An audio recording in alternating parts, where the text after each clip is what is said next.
Okay. Told him how appreciative we were of today's schedule. Oh, there's Councillor DeGenova. Okay, we're all starting to go on here.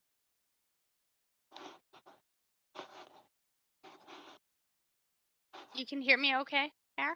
Yes, Ken, thanks. Okay, sorry, got here just in the nick of time. I Yeah. had to restart my computer. Councillor Weeb, how far away are you from being in front of I can be on camera whenever you want. And you say Councillor Fry is there? He just has to answer roll call. I'm not with him, so Oh. he jumped on the SkyTrain, so he's coming to City Hall. Okay. So he left a few minutes ago, so I can try to reach him. Okay, we can't start maybe at 6. Okay, let me. I'll call him on my other phone and see if he can join us virtually while he makes it to City Hall. Okay, as long as you can answer roll call, we can start.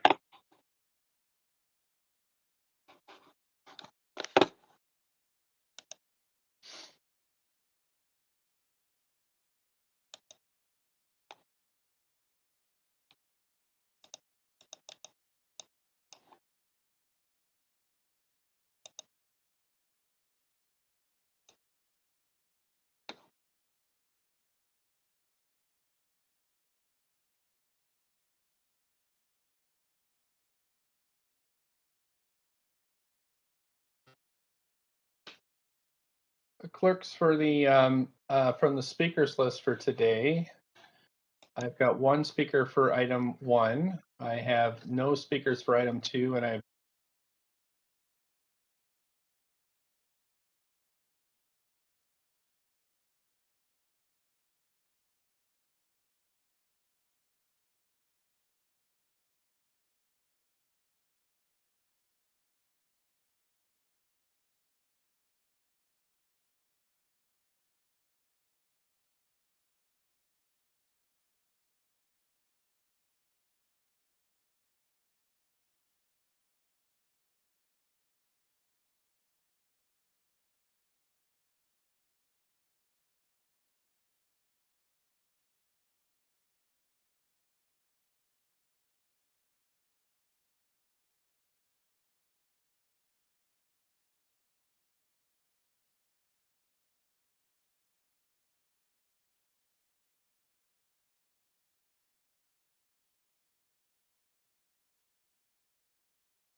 call to order. I would take a thumbs up on video if you can't speak for roll call. So I'm going to call the public hearing of December 9th to order. This meeting is convened by electronic means. As such, council members may participate in person or by electronic means. Please ensure your video is turned on and let us know if you're leaving the meeting. If you this will be especially essential since there's only 6 of us on right now. So let us know if you're leaving. We'll take a recess to accommodate you. Council members are reminded that right now I get that part. Members of the public can view the proceedings via live stream and YouTube, which will be tweeted out at Van City Clerk. Of course, we always, as always, we acknowledge we're on the traditional and ceded territories of the Musqueam, Squamish, and Tsleil-Waututh people. And thanks so much to staff for all their work. So can we have the roll call, please, clerks?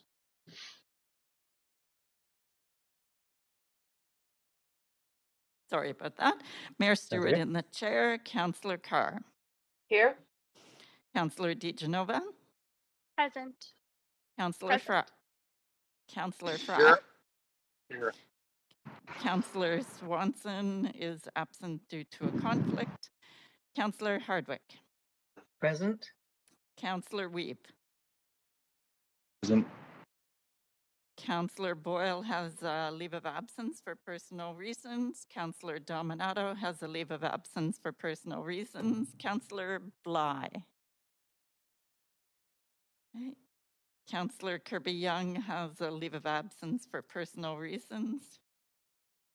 And the hearing has quorum, Mayor Stewart. Thanks very much. Right, so the public may participate by speaking in person, by phone, or by submitting written comments to council. Speakers have 5 minutes to make their comments and should limit their comments to the merits of the report being considered and indicate if they're a resident of Vancouver or not. Speakers should follow along on Twitter at Van City Clerk for updates on any progress of the meeting. And you can make comments on our online web form, which link is also tweeted out. Speakers who are pre-registered for presentations will help you through that. And please avoid using gendered honorifics and instead use address people by first and last name, role, or title. We're a quasi-judicial body here this evening, which means we're only to consider the merits of the rezoning application or heritage designation. And we can approve, we can refuse, or we can refer the application for further staff to staff for further consideration in terms of outcomes. And if we don't conclude this evening, we will reconvene Wednesday, December 15th at 6. So our first rezoning is on Victoria Drive, and I'll get clerks to read the application. This is an application by Catalyst Community Developments to rezone 5590 Victoria Drive from Commercial District to Comprehensive Development District to permit the development of a 6-story mixed-use building containing retail and office uses at grade and 54 secured rental housing units. A height of 22.3 meters and a floor space ratio of 3.49 are recommended. The General Manager of Planning, Urban Design and Sustainability recommends approval subject to conditions set out in the summary and recommendation. The following correspondence has been received since referral to public hearing. 3 pieces of correspondence in support and 1 piece of correspondence in opposition. This represents all correspondence received up to 5 p.m. today. Thanks very much. Anybody who'd like to speak to this, please call toll-free 1-833-353-8610, code 1061445, a hashtag before the close of the speakers list, and I'll read that number out a number of times. Clerks, I'm going to ask if the one registered speaker is on the line. Not yet, Mayor Stewart. Any indication that the speaker will be, did you ever reply to your email or anything like that? Yes, the speaker did email back saying they were just having a few issues, but they were trying to connect. Okay, right. So it's still up to council if we want to see the presentations, and we still have a number of times to call for speakers. Did council wish to see the presentation? Happy to move move that we waive the presentation. Sure. But I'll withdraw that if anyone else wants Yeah, to. would anybody like to see it, or would you just like to? I'll second that. Okay, thanks. Or all in favor of waiving the presentation? Yay. Yay. Okay. Opposed, nay. Okay, thanks very much. So, so we're going to hear from the public now. I'm going to ask, first of all, if the applicant team is here to speak to the, sorry. Yeah, applicant team, are you here to speak to the application? Yes, we are. It's Luke Harrison from Catalyst. Hello, would you like to, no, we could, you can give a presentation or just answer questions?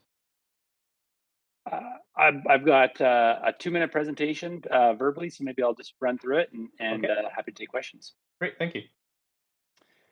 Thanks. Good evening, Mayor and Council. Thank you for the opportunity to speak this evening and for considering our proposal for the affordable rental housing on Victoria Drive. My name is Luke Harrison, and I'm the president of Catalyst Community Developments. We're a nonprofit real estate developer as well as an owner, operator, and operator of affordable and below market rental housing across BC. We operate over 500 rental homes across BC and have another 800 in construction and development. In addition to housing, we create program and operational spaces for community-based organizations and approach development with the purpose of creating community within our projects and the neighborhoods we're part of. We know the successful outcomes of community-focused development are improved health and well-being for tenants, as well as increased and equitable access to opportunity. Catalyst works with municipalities, churches, community groups, and businesses that own land and wish to see it used to create community benefit in the form of affordable rental housing. On this project, the landowner is Van City Credit Union. We have signed a 99-year lease with Van City to build this project, which will include a Van City branch, 54 pet-friendly affordable rental homes, and a small retail space in Victoria, which Catalyst will rent to support the affordability of the project. Not only are we very appreciative of this land contribution from Van City, which will lead directly to more affordable rental housing, but we want to share how effective this kind of partnership between business and community housing builders can be as a solution to the housing crisis. The need for housing is also having a devastating effect on the businesses to attract and retain employees. This kind of collaboration points to an innovative solution I believe the city should be trying to promote. Real estate that was once critical to business operations, particularly standalone retail and office, is seeing decreasing demand with distributed workforces and e-commerce. Incenting redevelopment of real estate for more community housing aligns objectives between the cities and the businesses that account for the majority of jobs coming to them. Finally, it's easy to get lost in the building design and zoning details, but it's really important about the people that will call this place home. We hope that this building will soon become home to 54 households, or about 75 people, singles, families, seniors, and couples, with rents affordable to local area incomes. Affordability targets are at least DCL waiver rates for all the building, with 30% of the homes to be offered at or below housing income limits. We have a vision for rental housing that is affordable to the people working in the businesses and services that are established within the Victoria Drive community, including the tellers at Van City, retail associates at London Drugs, teachers at Cunningham Elementary, and firefighters at Hall 20. With your support, this project will give more people access to the opportunities, services, and amenities that the communities and strong economy of Vancouver already provide. But it will also show the many businesses that want to come here and grow that they can support and be part of the solution. Thank you, and we look forward to any questions or feedback. Thanks so much. I'm going to ask now, does council have any questions to staff or the applicant? Yeah, point of privilege, Oh, Mayor. yes, go ahead, Councillor Carr. Yeah, thank you. I hadn't realized that the land was owned by Van City Credit Union.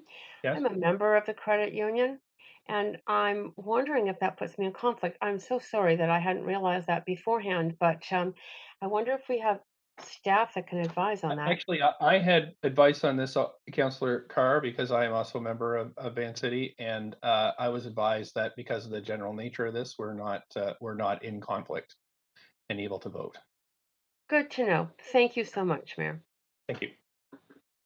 Any questions to staff or the applicant? No? Okay, thank you so much. So I'm going to check with the clerks now if there's any public here to speak to this. Nathan Davidovich is the registered speaker. Yes, he is on the line. Nathan Davidovich, please go ahead if you're ready. Yeah, thank you, Mr. Mayor and members of council.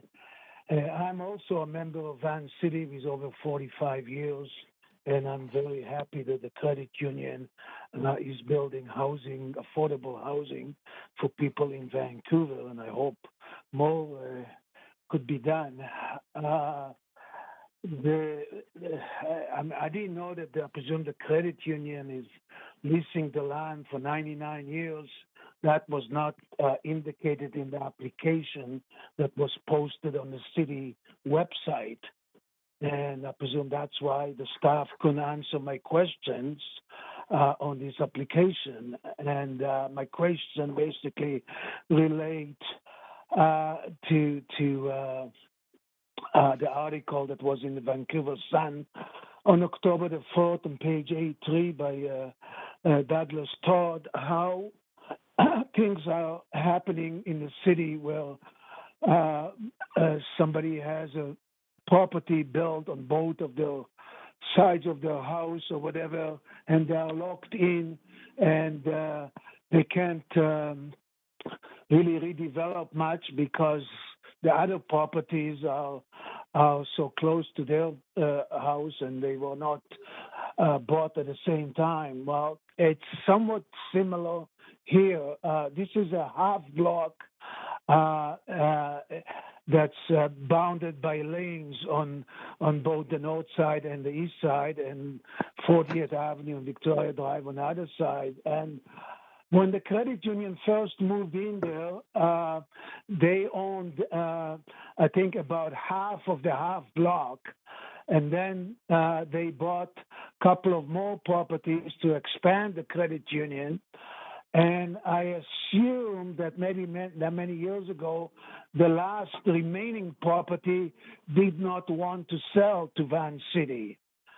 So here we are, 99-year lease. There's one property left north of the credit union that is about 70 or 80 years old, a very old commercial two-story property. And now the new development will suffer for the next who knows how many years because of the way this block is designed. Instead of 54 housing units, if Van City or the operator, whoever it is, would buy that single property to complete the consolidation of the whole half block, you probably can put in maybe 80 units of housing, because it would make it so much easier to build when you control the whole half block than the way it is now. So I don't know why those locked-in properties are not being reported to council, or why the planning department even accept applications when there is these types of things. The article in Vancouver Sun points to Marine Drive. I can point you to Oak Street, where there's two houses on both sides. There is apartments, and those two houses are locked in, and there's nothing they can do. Because even if they want to build something, they can only build houses basically, or maybe townhouse. But it's something that's been discussed many years ago, and I presume somebody in the planning department doesn't want to deal with lock-in properties. I don't know why, or doesn't want to report it to council, but. We can build so many more housing units here and on Marine Drive and Oak Street and so forth, affordable housing units, if things are done properly. So, but that's my comments, and I'm very happy that Van City is building housing, and hopefully they can do that in other locations and maybe other places. So, thank you very much for your support. Thank you for your call tonight. I don't see any questions for you, and thanks again for your participation. I'm going to make my first call for speakers to this item. 1-833-353-8610, code 1061445 #. So that's the first call. Clerks, anybody else on the line for this item? Just checking. No. Okay, second call, 1-833-353-8610, code 1061445 #. And I forgot to ask, is there anybody in the chambers that on the second call? No one in the chamber and no speakers on the line. Great. So we'll make our third call now for speakers, and it is 6:20. We'll come back at 6:25 to conclude this item. So we'll see you at 6:25, 5 minutes, Council.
And with the third call, are there any other speakers for this item? Clerks.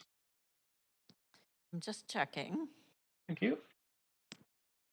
There's no one in the chamber. And yes, we do have a speaker on the phone. Great. Okay, thanks. I'll call for that speaker. And if you could let us know your name and whether or not you're a resident of Vancouver, that would be great. Yes, hi. Can you hear me? Sure can. Yes, please. You have up to 5 minutes. Okay, thank you. My name's Patrick Ganan. I live on 39th Avenue, just east of Victoria Drive. And I am a bit concerned about the amount of parking at this complex. I see that they have 54 units. I understand the social housing aspect and the assumption that people living in the social housing, component, or I understand a reduced rental amount would in part mean that they're not going to have vehicles. I find this a bit hard to believe. That with 26 parking spaces for 54 units, potentially, as your man commented at the beginning, 75 individuals living at the complex, assumes almost 30% of the people only have vehicles. And yet it's assuming that 145 bicycle people will be using bicycles. Right now our streets are very congested. 40th Avenue is already resident permit parking only. 39th is not permit parking yet, and yet we do have quite. Sorry, speaker, you're cutting in and out a bit, a little bit on your phone. Oh, sorry about that. That's okay, no problem. The parking on 39th is already heavily congested and requires, as I'm sure many of you know, driving in the city, a kind of a give and take in terms of going east or west on the streets, because of the parking on the side of the road. I'm concerned that with a unit such as this, with friends and residents parking in the neighboring areas, that it will only become worse. And then what will happen to these people when, presumably, I would think 39th too has to follow 40th and become resident permit parking only. I think that Van City should consider increasing the amount of parking available for this development to proceed. In addition, they present this possibility of 2 commercial units on the Victoria Street and providing only, I think I heard from your man at Van City before in a previous email, they're only allowing for 6 parking spaces, I guess at the ground level for that. And I can't see how that would be in any way effective, given that there's obviously going to be people working in those spaces and potentially workers, or if it's a retail space, then customers. So all in all, I can't see that 26 parking spaces for a building of this size being in any way adequate for the community. I just conclude there, Mayor. Okay, thank you so much for your time tonight. I don't see any questions from councillors, so thank you for your participation this evening. You're welcome. Thank you. Clerks, anybody else in the line for this item? No, and no one in the chamber either. Okay, thank you for that. So we're going to now close the speakers list on this item, and since we had few or no public comments after 5 p.m. today, we're going to close the receipt of public comments and ask the applicant, does the applicant have any closing comments on this item? No, we do not. Thank you. Okay, thanks. Staff have any closing comments? No, we don't. Thanks. Council have any questions for staff? Let me just check here. I don't see any councillors on the queue. Thanks so much. So can we have a move or the recommendation, please? Yeah. move. Oh, Second, Councillor Carr. wants to do Councillor it. Dejanova, seconded by Councillor Carr. Thanks so much. I'll just move us to a debate queue. Does anybody like to say anything? And if you're on remotely, you can always ask for assistance from me, the chair. Anybody want to talk about this at all? I don't see anybody on the queue, so we'll call the vote on this item. Assist in favor. Councillor Weed, vote assist in favor, please, clerks. Councillor Fry. Saw Councillor Fry. Okay. Clerks, Councillor Weave indicated he wanted a vote in favor. Here we go. And Councillor Bly is absent. Great. Okay, so we can show the results that has passed with unanimously with this small group of councillors. So thank you so much, Council, for that item. Thank you to the speakers and all who participated in this this item.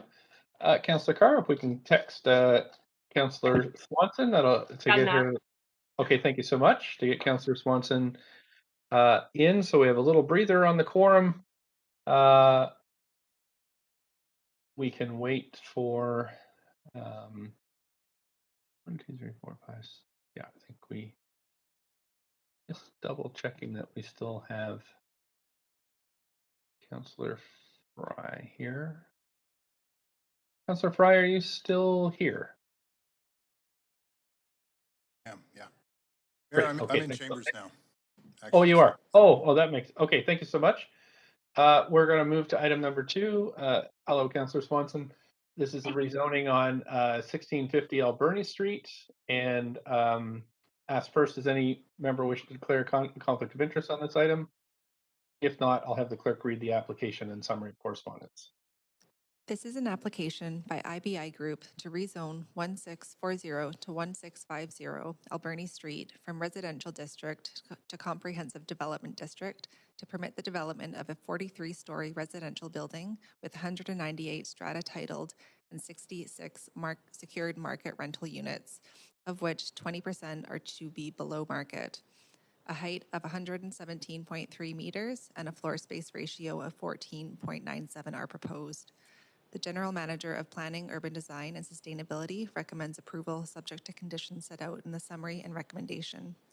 The following correspondence has been received since referral to public hearing.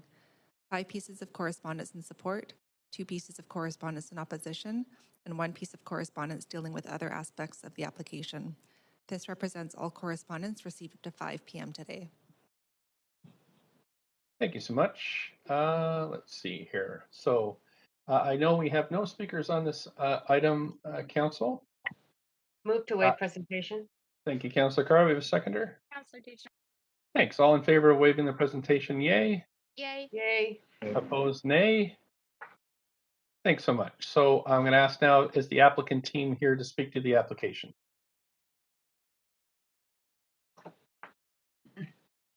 Yes, Mayor Stewart, they're just coming to the podium. Hello.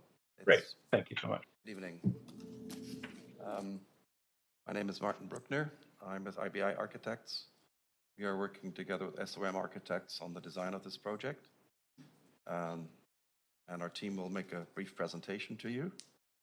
Okay. We have in attendance here are the developer, as well as the Michael Temple from SOM, and also Chi Kai from Brook 20.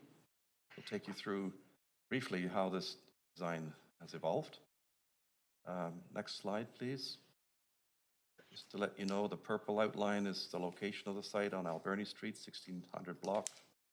There are other rezonings already approved immediately around this site, and you can see which ones they are. And there's also other rezonings that are in progress in this immediate neighborhood. I'll turn it over to Ichi. Thank you. Thanks, Martin, and good evening, Mayor and Council. So next slide, please. So we've been working and engaging on this project for 3 years now, including a tenant meeting in November 2019, and probably one of the last in-person pre-application open houses in January 2020. Our rezoning application was formally submitted in June 2020. We appreciate the hard work and the good working relationship we have established with staff and thank them for getting us to this public hearing tonight. So next slide. So this rezoning is being considered under the West End Community Plan. The site is located within the Georgia Corridor sub-area, which is an area where growth and new housing opportunities are to be focused. Slide. In addition to a new supply of housing, the project includes 66 replacement rental units, 20% of which, or approximately 13 units, will be provided at 20% below CMHC average. The project also focuses on families, with 62% of all units containing 2 or more bedrooms.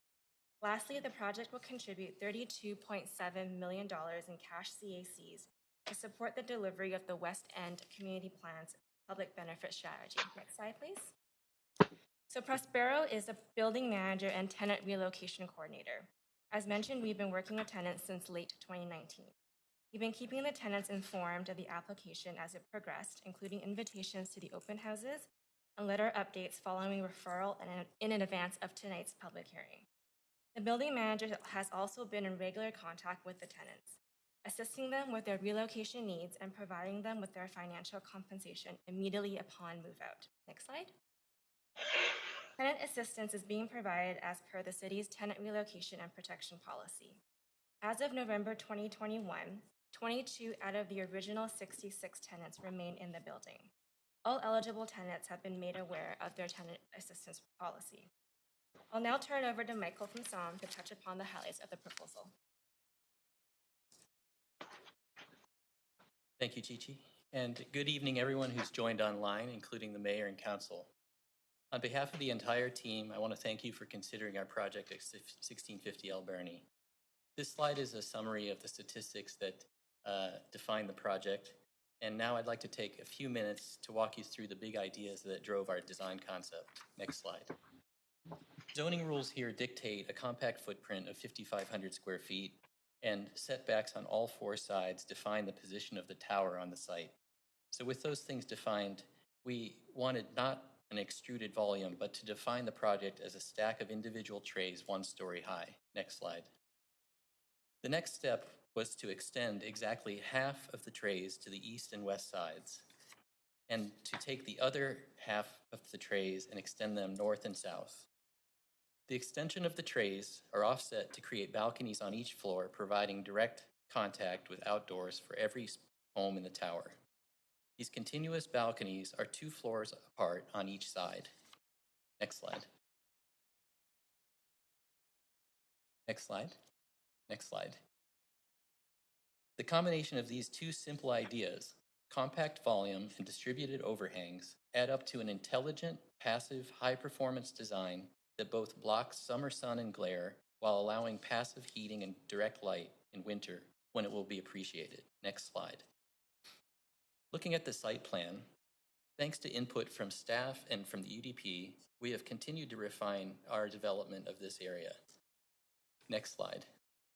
Here in an updated plan, you can see that a lane-facing studio has been removed, and a children's play area, which was once located in the southeast corner, is now moved up into the 7th floor rooftop. Next slide. Moving up through the 6-story podium of the project, you can see that the base now extends and connects to the adjacent Alberni neighbors. A shared roof terrace at level 7 provides outdoor spaces for all residents here, including space for the children's play area and some for urban agriculture for residents. Next slide. Climbing up through the tower now, we introduced 3-story corner sky gardens that create a uniquely sculpted tower silhouette. Next. These large subtractions lighten the overall sense of mass of the tower and help to give it a distinctive presence on the Vancouver skyline. Next slide. The open corners make space for enlarged terraces and open views at the corners. Next. Finally, where the tower culminates at the sky, we've worked directly with planning staff to refine the design over the last few months. At their suggestion, we reduced and shaped the uppermost levels to lighten the tower's top as it meets the sky. The rooftop now incorporates terraces, landscape, and features 25% green roof area. Next slide. In conclusion, I'll leave you with this slide, which highlights many of the good things about this project. And I want to thank you for your time and let you know that our team is standing by to answer any questions that you may have. Thank you. So much for that presentation. Let's see. So this is your chance to ask questions, Council. Before we don't have any speakers to this registered. So if you do have questions for staff or the applicant, this is a good time to ask. And sorry, I'm just getting my computer sorted out here. 1 second.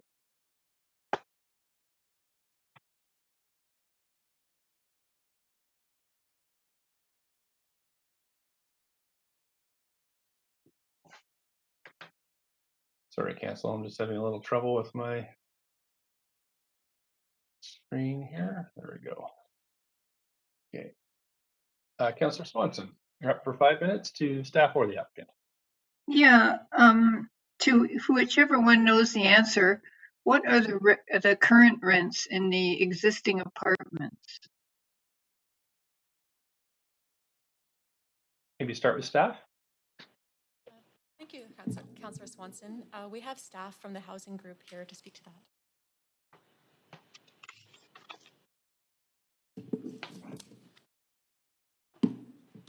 Hello, Alexandra Brzozowski, housing planner.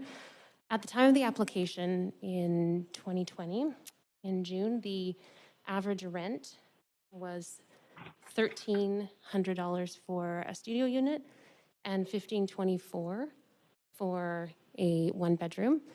And since that time, the current rents now, the units have been rented out again at a lower rate. So the average currently, if for a studio, is $850 and $1,150 for a 1-bedroom, in recognition of the fact that the housing tenure will be much shorter should this application be approved. And what will the rents be in the 66 units that are replacement units when the building is built? It would be at market rental, and I don't know that I would be able to forecast what that would be. I don't know if the applicant's team has any further information about that. Would the current tenants get right of first refusal at a reduced rate? All eligible tenants will be offered right of first refusal at 20% below the market rate. Okay. So market rate for a 1-bedroom is about $2,000, right? For a 2-bedroom currently. Or a 1-bedroom. For a 1-bedroom. For a 1-bedroom Yeah. is right now for this zone is $1,741. However, there will be 2 1-bedroom units in the proposed redevelopment for the rental portion. So it would be studios and 2 bedrooms is what we'll be looking at. And what's the market rent for a studio now? Studio in this zone currently averages out at $1,450. Okay, so if they got 20%, the returning tenants would get 20% below market? That would be $1,160. And that's supposed to happen, right? That they'll get 20% below market? Yes. Okay. Will this be a pet-friendly building? I believe. Yes. Okay, thank you. That's it for me. Thank you, Councillor Swanson. Councillor Carr. Thanks. I was also interested in the rents, but Councillor Swanson's asked those questions. I'll continue on in terms of the sustainability and the climate and resilience aspects to this. So I think there was a comment that this is a passive design. Does that mean zero net energy, zero net carbon, or zero net GHGs?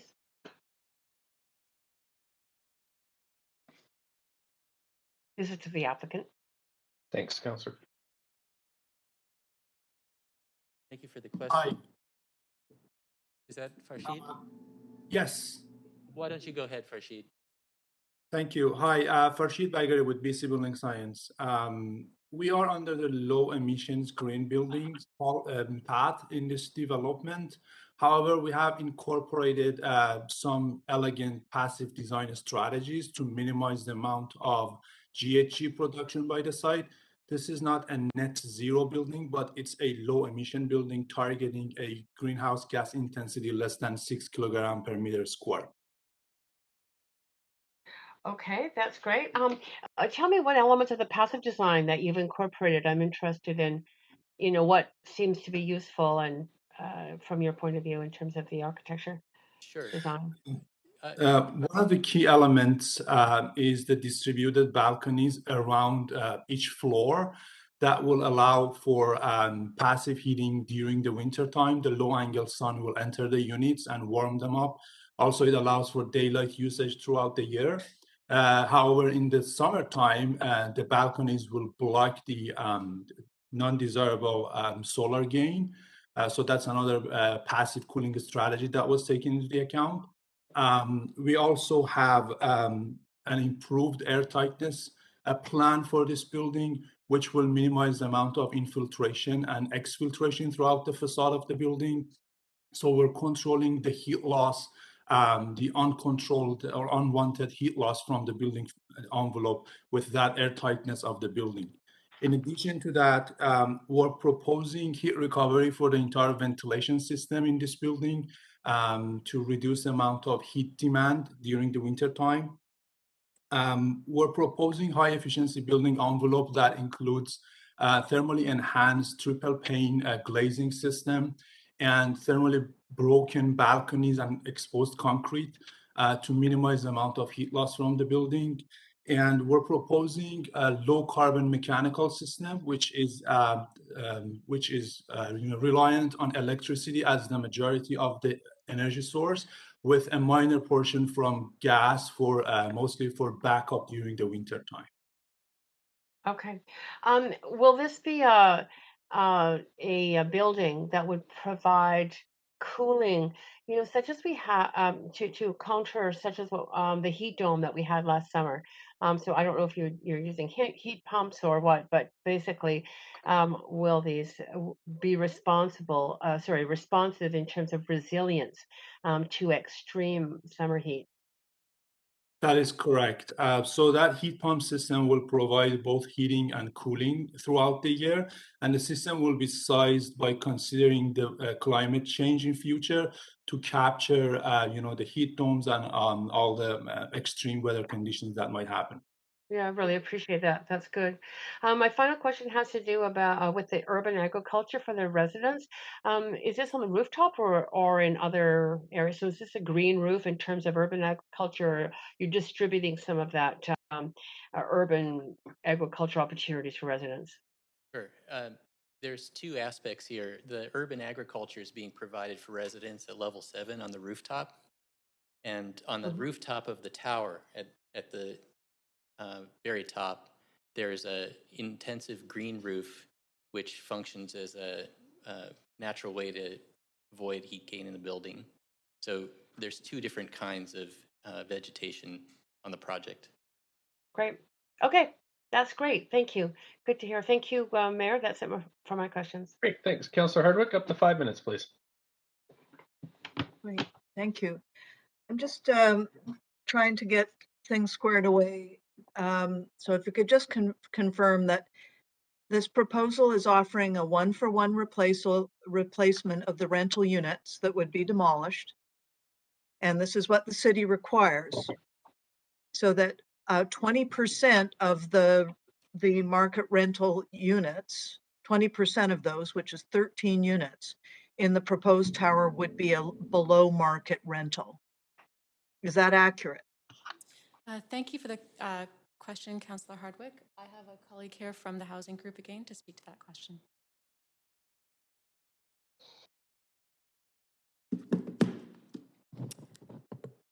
Hello, Councillor. Yes, that is correct. It would be 20% of the floor space area. So it will be, depending on how many studio units and how many 2 bedrooms, around between 12 and 14 units that would be offered at 20% below market of the average market rate of Zone 3 at the time.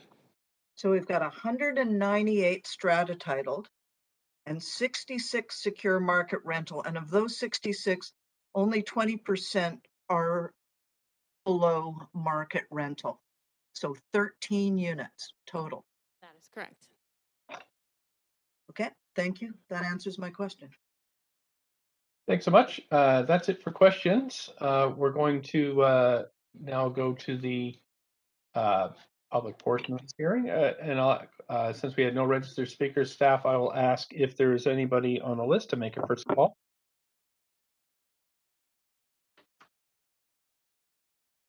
No speakers on the line, and I do not see any in the chamber, Mayor Stewart. Thanks so much. For a second call, the number is 1-833-353-8610, code 1061445#. And I'll ask again, clerks, anybody in the chambers or on the line? Sorry, having a hard time with my microphone. No one coming forward in the chamber and no speakers on the line. Okay, thanks. And this will be the third call, council. So we're at 6:53. We'll come back at 6:58 to finish this item. So we'll see you in 5 minutes.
just see if there's any speakers. Do we have anybody call in or in the chambers, clerks?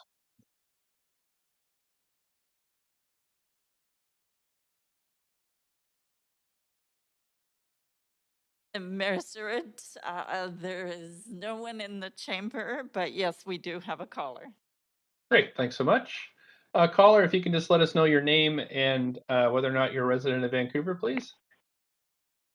Hi, yeah, this is Colin Gallagher, and I am a resident of Vancouver. Great, please go ahead, up to 5 minutes. Okay, yeah, so really I'm just wondering, I'm a current tenant of this building, and I'm just wondering, do we know approximately when the current students or people in the building are going to be evicted for the teardown? Yeah, thanks. We don't have in this public forum. In this case, we're listening to your statements, and so it's not a back and forth question and answer. However, a councillor could ask that question to staff after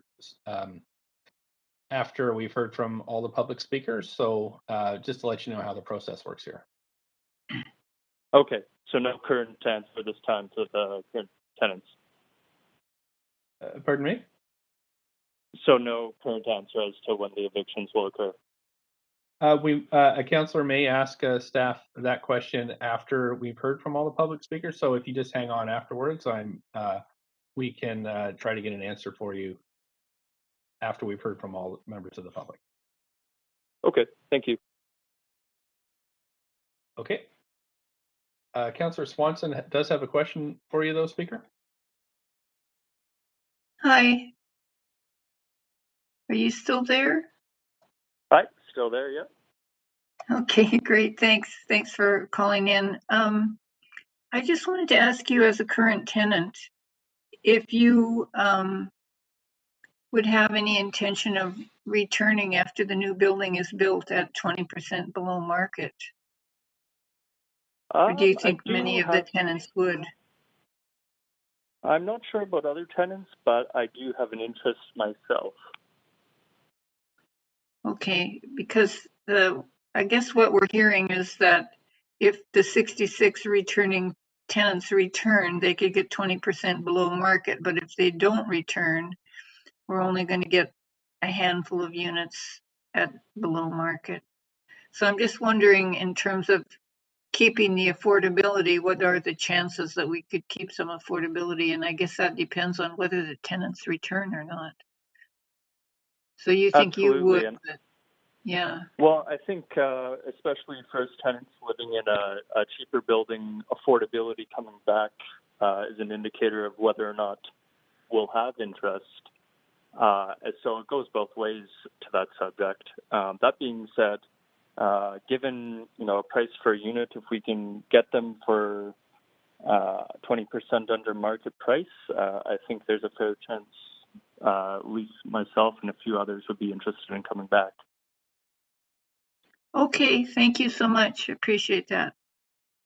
Okay, thank you. That's it for questions for you. So, but if maybe you might want to listen to the remainder of the hearing, I'm just going to go back to the clerks and see if there's anybody else on the line.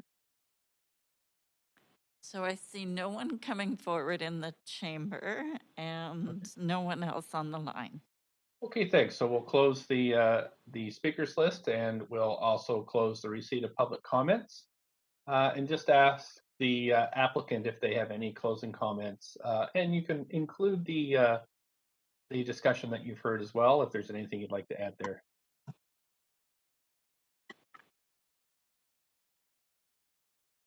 Caller's question about when the building will come down. So obviously we're still just wrapping up the rezoning process, and we'll be working on a development permit and building permit following that.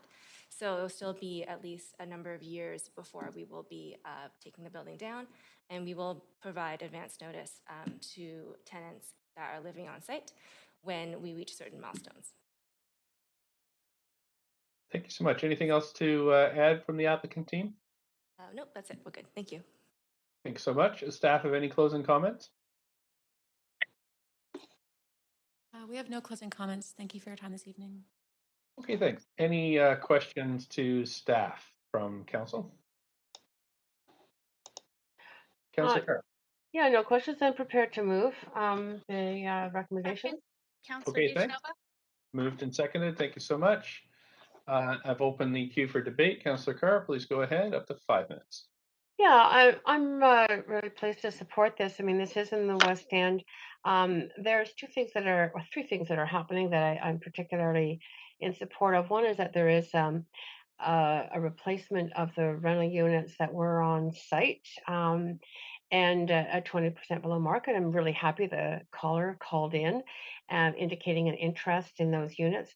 If those units are at the rate of currently $1,300 for a studio, it would be renting at $1,160 $1,450 is for a studio, renting then at $1,160. I mean, at least these are affordable rates within the Vancouver market.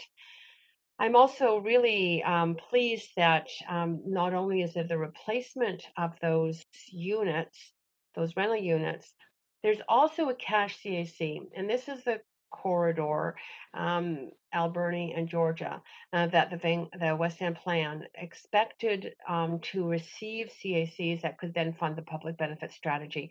So the $32.7 million in CACs, I think, is extremely important to the people of the West End in terms of getting the actual amenities that they have been long waiting for. That, it's been a long time, I think 2014 since we passed the plan. So I'm hopeful that this will move along that benefit package. I'm also very happy with the climate resilience elements and mitigation elements of this building. The fact that it is a passive design, a low emission building. I really like the element of having a responsiveness both to the need for winter sunlight and the need to reduce summer heat. So many of the West End apartments have this problem of exposure, big windows, it's fantastic views, it's great, for that, but incredibly unbearable in terms of the heat that comes in during the summertime. So that responsiveness, I think, is really important. And I love the heat recovery elements as well. With the low carbon, mechanical, etc., and gas only as backup, which is good. And finally, I'm happy very much about the green roof. I did put that motion forward for a requirement around green roofs in our buildings, so I love to see it. And I love to see also the fact that there is not just a green roof on the upper rooftop, but a garden urban agriculture opportunity at the 7th level. And I think food security is going to be a big issue into the future. So any effort we can make to include the ability of people to grow their food is awesome.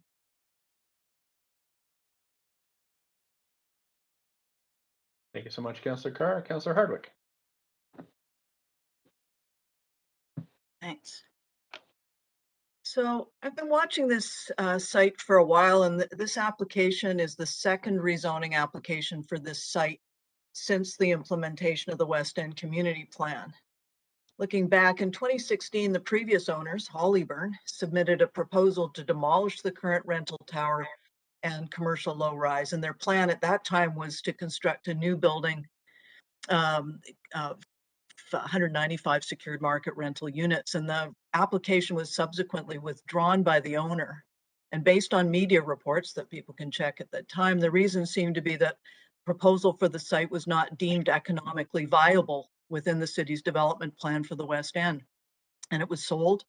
The current owners in 2018, and the current application was submitted in the summer of 2020. So the major issue with this proposal and others along the Alberni-Georgia corridor is that it reflects an unsuccessful approach to increasing housing affordability in Vancouver and the West End. In fact, increased density of primarily strata towers has the opposite effect on affordability. Furthermore, the total number of secure market rentals built thus far is far below the 10% of the overall number promised within 10 years, which I'm sure Councillor Carr will remember. So I know we're not supposed to talk policy here, but I have to ask why such applications are still being accepted and submitted and accepted, because the approach is not working. The second issue here is that the proposal is offering only a 1-for-1 replacement on the rental units that would be demolished. And this is all the city requires. That's clear as I asked the question. But that means that only 20%, in this case 13 units of the proposed tower, will be at below market rental. And it seems possible that the other new units will be even more costly than the current units. Thus, the proposal will not result in an increase in the type of housing that is needed the most. So on this basis, I can't support it, and I hope that this will reflect into future policy discussions. Thank you. Councillor Swanson.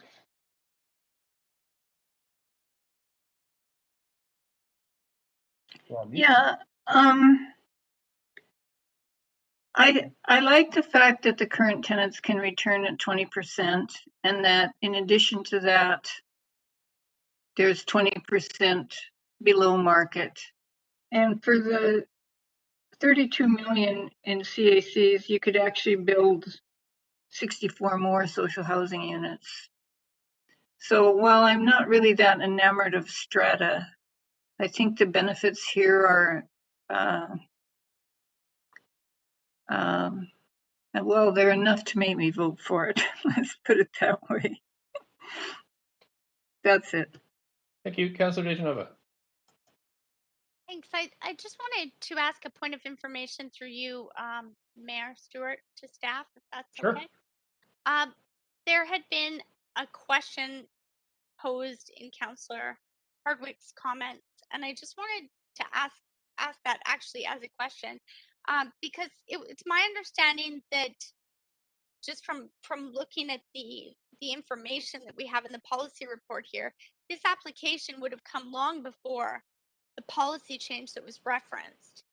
Thus, this application would have been kind of grandfathered in a sense, or would have been coming in through that policy. Is that correct? That's what I'm reading. I just want to make sure that's correct. Staff, are you able to answer that question?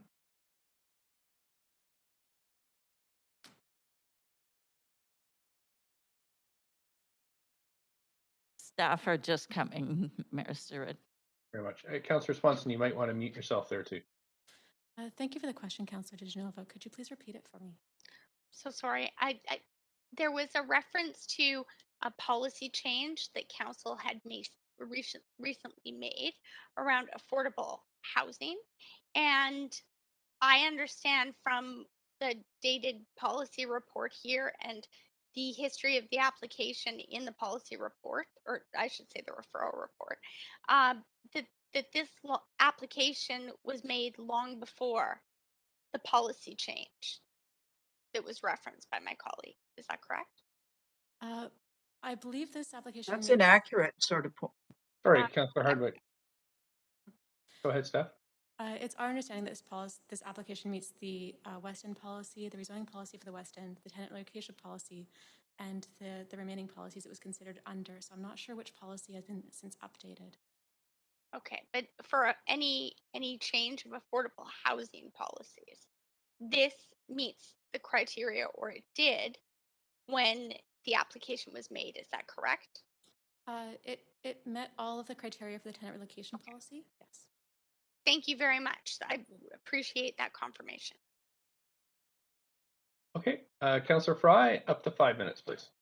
Yeah, thanks. Only to say I will be supporting this. I think it does meet the one-to-one replacement of the rental, and it provides a very generous public benefit package. So I think this is kind of density done right. But I also just want to comment on the architecture. I really like the design, and so I think it brings a little bit of a different flavor to what we typically see, and I like that sort of staggered slab look. And I think it's something that we don't always talk about here in council chambers, about design excellence and just sort of innovative new design, and how we can kind of move beyond the typical sort of big curtain wall kind of approach. And I really like it. So kudos to the designers and architects on this one. Thank you. Thanks very much. I don't see any other councillors on the queue, so we can move this to a vote. Vote in favor, Councilor Weeb. Councillor Weeb in favor, please, clerks.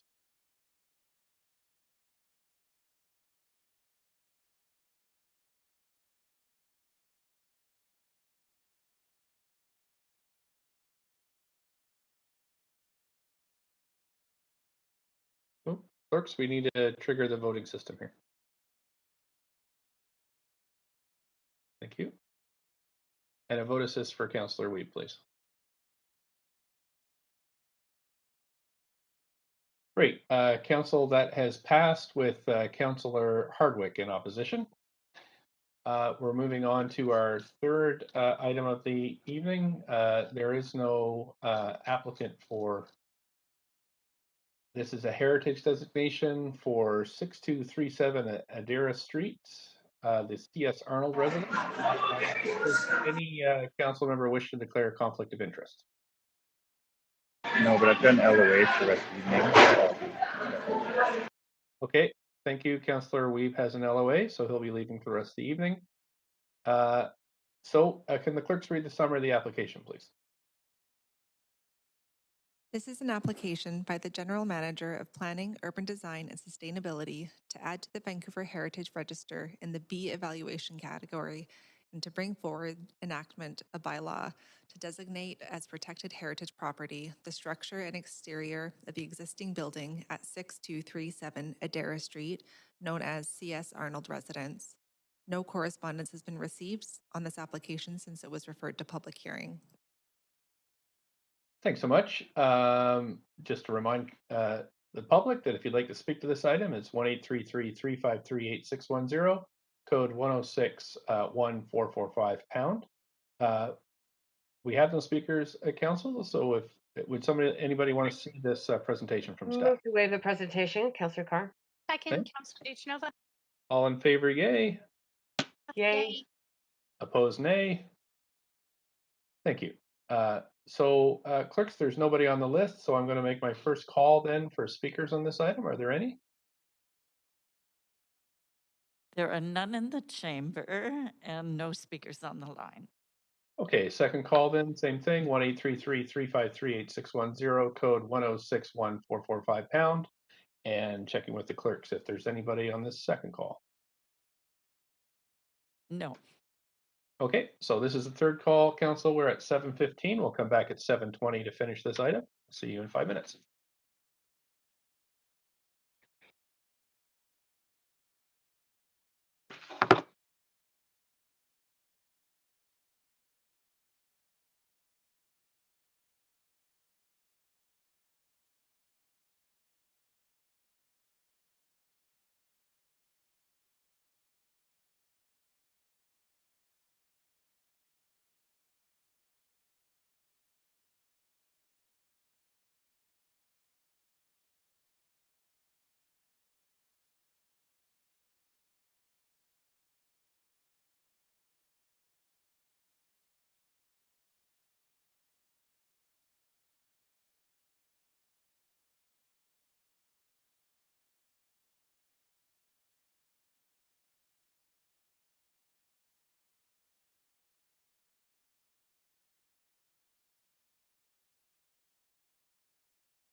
there any speakers on the line or in the chambers? Clerks? There's no one in the chamber and no speakers on the line. Good. Okay, so we're going to close the speakers list and we're going to close the receipt of public comments. And I'll just ask council if they have any questions for staff. So, anything on the list? So Move the recommendations. Second. Thank you, Councillor Carr, Councillor David Nova. Thanks so much. I've got the queue open if anybody wants to talk about this item. If not, I'll move to the vote.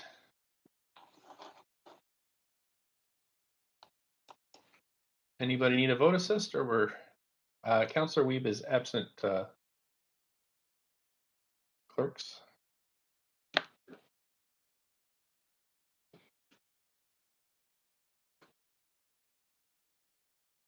There we go. Thanks. This has passed with unanimously. So thank you so much, Council. That is the end of our agenda tonight. We need a motion to adjourn, Motion Councillor. to adjourn. Thank you. Thank you, Councillor Dejanova. Okay. All in favor, say yay. Yay. Opposed, nay. Great. Okay, thanks. Have a good night, everybody. Thanks so much. Good Thank night. you. Good night, everybody. Thanks, Jeff. Thanks, Bye. Mayor. Thank you. Bye-bye. Thanks. Bye.